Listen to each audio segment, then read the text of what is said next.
on our decks, and there's a lot more going to pile up as well. Now, how do you keep your home safe? Rosie joins us now with the owner of Atlantic Remodeling Corporation to break it on down for us. Rosie?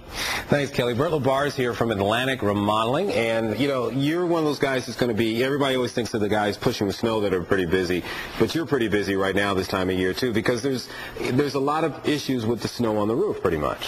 I mean, you have, ice damming? You mentioned, we were talking about ice damming is a big problem. Yeah, it's funny that you mentioned that. You know, we've gotten a lot of calls between the last snowstorm and the one that's impending, and the first thing that we've been trying to tell a lot of our clients is, number one, to understand the issue, and the issue is the immense amount of weight that maybe isn't there now, but with the oncoming storm can certainly pile up. Homes in this mid-Atlantic area are typically built to withstand about 20 to 30 pounds per square foot, and while we're not quite there yet, it certainly is a little bit of a concern with the next storm coming in. Yeah, well, people look up on the roof and they see that ice build up around the gutters and up around the roof. You said that ice has a tendency to kind of go against gravity. Tell me a little bit about that.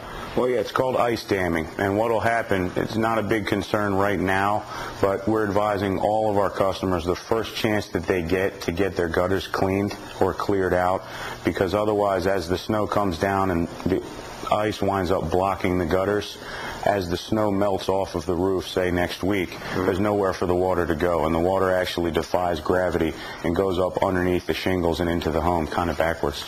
And then once that warms up, that's when it starts dripping in. That's when you have the seepage problems there. You'll see a lot more of the leaking next week if it were a perfectly sunny week than tomorrow when it's snowing. Now, if I'm a homeowner, should I, maybe look at my crawl space? Should I, be checking to make sure I'm not getting any leaking? Is that something I should be concerned about? Absolutely. You should not be going on your roof under any circumstances or bring any heavy equipment up there, but definitely if you can get up into the attic, do so. And what should I look for? Should I look for maybe any kind of little stains? I mean, what kind of things should I look for? Number one, obviously visible water.